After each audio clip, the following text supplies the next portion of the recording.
Good evening, this is Vanlil Shuai Kolshing and you are watching Zonet Inside Mizoram. Tonight we bring you stories that show where Mizoram stands today on health, farmers, jobs, digital change and on security. Let us begin with health. Yesterday in Aizawl at Falkland Park, Chief Minister Pulil Duoma opened a 2-day event called the Knowledge Exchange Health Conclave. It is being held under the Mizoram Health System Strengthening Project, also known as MHSSP, but this was not just another government event. It was a clear message. The Chief Minister said public health is not just one department among many. It is the foundation of development. He spoke about the Mizoram Universal Health Care Scheme, a scheme he called one of the best in India. Under this scheme, patients can get treatment without paying cash at empaneled hospitals. No running around, no panic over money during illness, just treatment. The Chief Minister reminded the audience that health care should not depend on how much money a family has. It should depend on need, and that is where Mizoram wants to lead. Over the last few years, major upgrades have been made across the state. District hospitals have better facilities.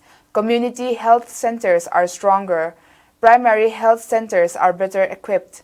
Advanced medical machines have been purchased. Training has improved. Systems have been strengthened.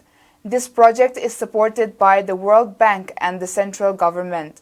Experts from Telangana, Meghalaya, Gujarat and other states attended the conclave. So did representatives from organizations like the Gates Foundation. This was not about speeches alone. This was about sharing what works and learning what does not. MHSSP Director Dr. Lily Tsaktswak said the project began in 2021 with a total cost of Rs 280 crore. It will end this March. Out of 16 targets, 14 have already been achieved. Moving from hospitals to farms, the Mizoram government has officially begun the sale of 4 crops: ginger, dried broom grass, dried Mizo chilies, and turmeric. But everything is not moving smoothly. There is a deadlock over ginger prices. The Mizoram Agricultural Marketing Board fixed the price of ginger between Rs 40 and Rs 45 per kg. Buyers refused. They say the price is too high. Some buyers are offering only Rs 31 to Rs 32 per kg. The government says that is not acceptable. Dr. K.C. Lelmelsomzava, advisor to the Chief Minister, explained why. He said Mizo ginger is no ordinary ginger. It is better in quality, better in aroma, and better in demand. Lower prices would mean losses for the farmers. The government has made its stand clear. If private buyers are not coming forward, the government itself will buy the ginger at Rs 50 per kg. It is a bold promise and a risky one, but it sends a strong message. Farmers will not be left alone. While ginger waits, broom grass is moving fast. Dried broom grass is selling well in many areas. The government rate is Rs 80 per kg, but in places like Sakordai and Vairengte, buyers are paying Rs 100 per kg. This is good news for farmers who depend on broom grass. This season has brought relief. It has also shown that when markets respond fairly, farmers do not need support promises. They need buyers. In related news at Corulian, Assembly Speaker Pulil Biagzama laid the foundation stone for a new roadside agro-based product market building. The project is funded with Rs 300 lakhs under the SASKI 2024 to 2025. It will be a 3-story structure. Inside, there will be a vegetable market, a go-down for storage, a restaurant, a hall, manager quarters, and most importantly, a solar-powered cold storage. This cold storage will help farmers keep their produce fresh for longer. No forced distress sale. No rushing to sell before produce spoil. The speaker called it a public project built for the people. This project is for the people of Koru, Lian, and nearby villages. He also promised agriculture-linked roads in the future. Chief Minister Pulel Duoma yesterday launched the computerization of the Register of Cooperative Societies. The launch took place at his office. This means cooperative societies in Mizoram are moving fully into the digital space.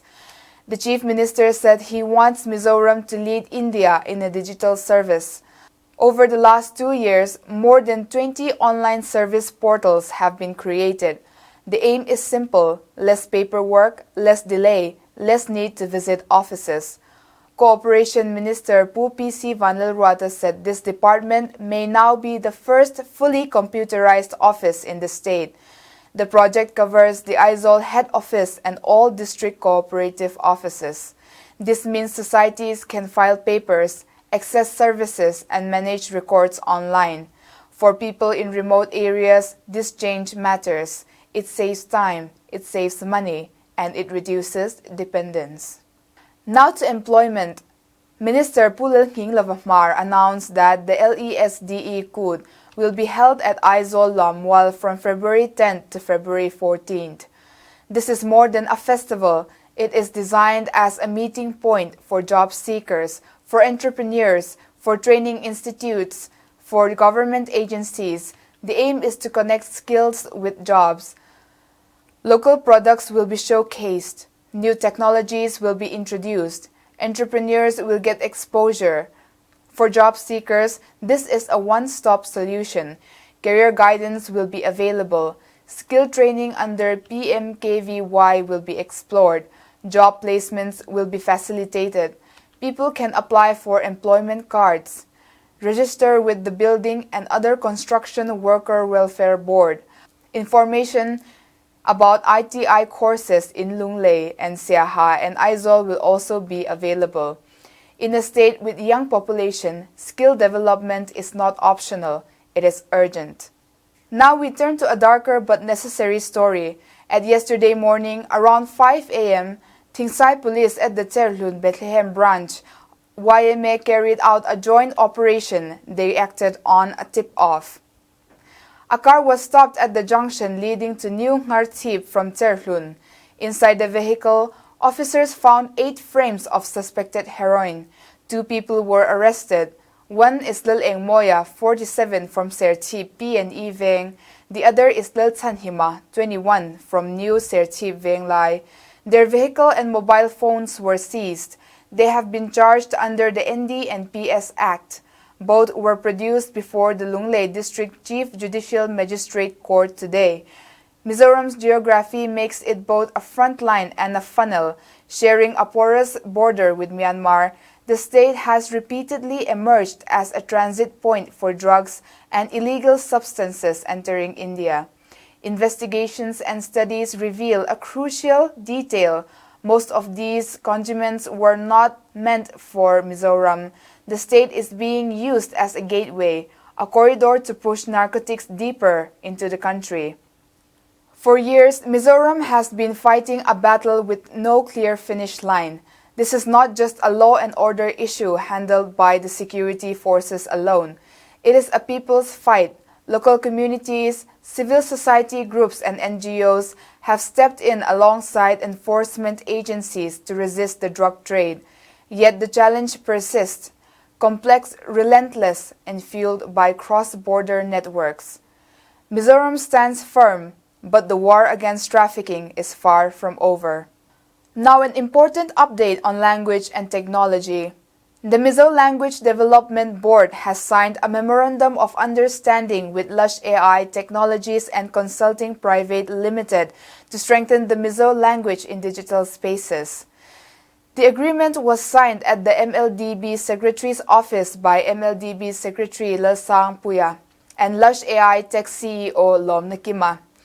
The aim is clear: to fix inaccurate Mizo translations found on digital platforms and improve how the language is used online.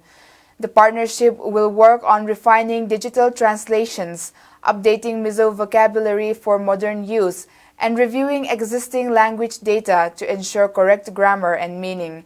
MLDB Chairman Arla Lianzuela said the board is committed to protecting the essence of the Mizo language while helping it grow in a fast-changing digital world. Lush AI Tech CEO Lomna Kima warned that incorrect online translations can mislead young users and slowly damage the language, making this correction effort crucial. During the event, the Lush AI chat application was also launched. The platform offers AI-based Mizo language translation and query services and works on both smartphones and computers. This collaboration marks an important step in ensuring that the Mizo language not only survives but stays relevant in the digital age.